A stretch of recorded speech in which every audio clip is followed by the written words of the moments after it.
Thank you, Lord Mayor. I rise as current councillor for Perry Barr Ward and as leader of the Liberal Democrat group to express the condolences of our group to Thelma's family over her loss after a magnificent life, and also perhaps to express condolences and thanks on behalf of the residents of Perry Barr for her service to the community, about which we have heard from the two preceding councillors.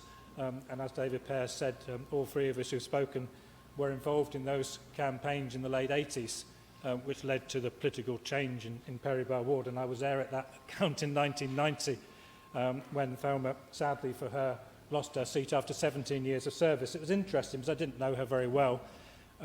It was interesting looking at her biography and the extent of the work she put into the council as a councillor. That 17 years on the Education Committee, chairing a subcommittee, a lot of committees she was on, somebody who was clearly very hard-working.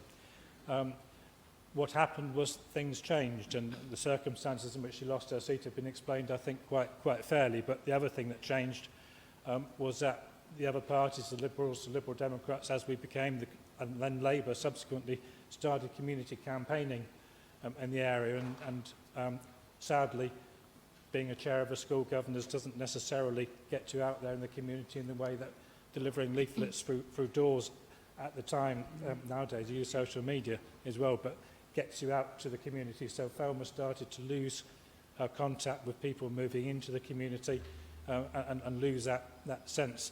But at the end of the day, in 1990, it was the poll tax, that 100-vote margin. It was a very tiny margin that she lost the seat by, in spite of all that opposition, in spite of all that campaigning by the other parties.